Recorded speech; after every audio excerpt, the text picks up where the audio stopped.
अस्सलाम वालेकुम डॉक्टर हमज़ा, कैसे हैं आप? वालेकुम सलाम, क्या हाल है? आप सुनाएं। जी अल्लाह का शुक्र। अच्छा, आज आप मुझे ये बताएं कि कैटरेक्ट सर्जरी के क्या चीज़ है और इसकी प्रॉब्लम्स क्या हैं और इसका ट्रीटमेंट के बारे में आज मुझे इस पे डिस्कस करते हैं हम।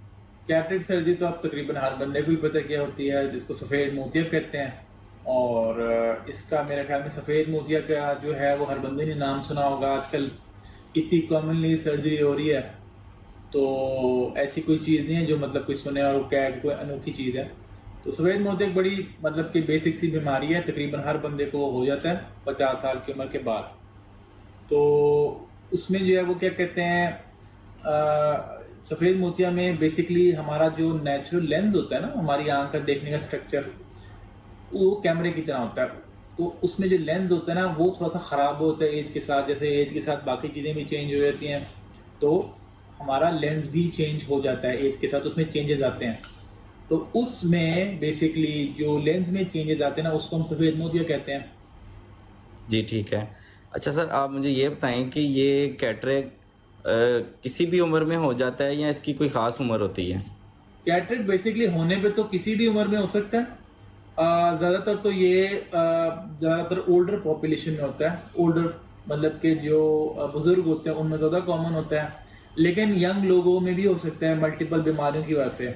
और जैसे किसी को आँख पे चोट लग जाए उसमें भी हो सकता है। कुछ लोगों का पैदाइशी भी सफ़ेद मोतिया होता है, उनमें भी हो सकता है। और भी मल्टीपल कुछ बीमारी होती है जिसमें सफ़ेद मोतिया हो सकता है, लेकिन रेयर होता है यंग एज में। अच्छा सर, एक बात ये कि आप मुझे ये बताएं कि इसमें कितना टाइम रिक्वायर्ड होता है इसकी सर्जरी के लिए? वो तो पेशेंट पे डिपेंड करता है। देखें, दो चीज़ें इंपॉर्टेंट होती हैं। एक होती है क्वांटिटी ऑफ विजन और एक होती है quality of vision. Quantity vision ये होती है कि मैं एक चीज़ को मतलब कि पूरे का पूरा, लेट सपोज मैं उसकी किसी की विजन चेक कर रहा हूँ, तो उसमें मैं लास्ट लाइन तक वो पढ़ लें, लेकिन उसकी क्वांटिटी तो पूरी है, लेकिन उसकी क्वालिटी कॉम्प्रोमाइज़ होती है। जैसे उसका कॉन्ट्रास्ट थोड़ा सा कम हो जाता है, उसको अंधेरे में कम नज़र आता है। तो ये कैटेगरी भी होती है मरीजों की। और एक कैटेगरी वो होती है जिनको तकरीबन रोशनी के अलावा कुछ नहीं नज़र आ रहा होता, तो उसका मतलब उनका मोतिया बहुत पक गया है।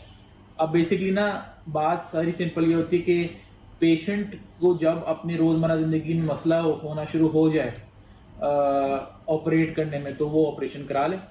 बाकी ये है कि एक पॉइंट ज़रूर आता है जिसमें हम कहते हैं मोतिया पका हुआ है, जो कह लें मिड स्टेज होती है, उसमें पेशेंट को ऑपरेशन करा लेना चाहिए, उसमें बड़े अच्छे रिजल्ट्स होते हैं। और जो अर्ली स्टेज मोतिया होता है, वो एक डिस्कशन होती है पेशेंट और डॉक्टर के दरमियान। अगर पेशेंट को लगे कि उसकी मतलब बहुत हाई विजुअल रिक्वायरमेंट है, तो वो ऑपरेशन करा सकता है। और अगर वो कहे, अगर कुछ लोगों को डर लगता है ऑपरेशन से, तो उसके लिए ऑप्शन ग्लासेस की भी होती है। लेकिन ये वो मरीज हैं जिनकी बहुत अर्ली कैटरेक्ट हो। जो मिड वाले होते हैं ना, उनको हम जनरली रिकमेंड कर देते हैं कि आप सर्जरी करा लें, आपको बहुत अच्छा रिजल्ट होगा, आपकी दुनिया बदल जाएगी और आपकी क्वालिटी ऑफ लाइफ बहुत इंप्रूव होगी। और आप इसको बहुत ज़्यादा पकाएं ना। जी ठीक है। अच्छा सर, मुझे ये बताएं कि कैटरेक्ट सर्जरी के जो प्रोसीजर है उसका कितना टाइम लग जाता है? अब ये तो सर्जन पे डिपेंड करता है। मतलब अगर सर्जन एक्सपीरियंस्ड हो, उसने 1000 से ज़्यादा केस किए हों, तो वो तो 7 से 8 मिनट में सर्जरी कर लेता है। तो बेसिकली सर्जरी 7 to 8 मिनट्स की होती है। उसमें यही है कि जो लेटेस्ट तरीके होते हैं वो आप पेशेंट को ड्रॉप्स डाल के भी कर सकते हो, इंजेक्शन भी लगा सकते हो, तो वो पेशेंट टू पेशेंट वेरी करता है। लेकिन उसमें इंपॉर्टेंट चीज़ ये है कि मेजॉरिटी के आजकल ऑपरेशन, क्योंकि ये आउट पेशेंट प्रोसीजर है, इसमें पेशेंट को एडमिट तो करते नहीं है। ऑपरेशन किया, घंटे बाद मरीज को फारग कर दिया। तो उसमें ये होता है कि नॉर्मली ड्रॉप्स डाल के ही ऑपरेशन किया जाता है, क्योंकि मिनिमली इन्वेसिव सा प्रोसीजर है। इंजेक्शन की अपना फोबियाज होते हैं, अपनी कॉम्प्लिकेशन होते हैं, पेशेंट डरते हैं। तो आइडियली तो 99% मरीजों को ड्रॉप्स डाल के ही ऑपरेशन कर दिया जाता है। और 7 to 8 मिनट्स में ऑपरेशन मेजॉरिटी लोगों का 7 to 8 मिनट्स में हो जाता है। जी आपका सर बहुत बहुत शुक्रिया। आज आपने हमें कैटरेक्ट सर्जरी के बारे में काफ़ी अच्छी मालूमात दी। चलें, आपका भी जज़ाकल्लाह। शुक्रिया, जज़ाकल्लाह। ओके।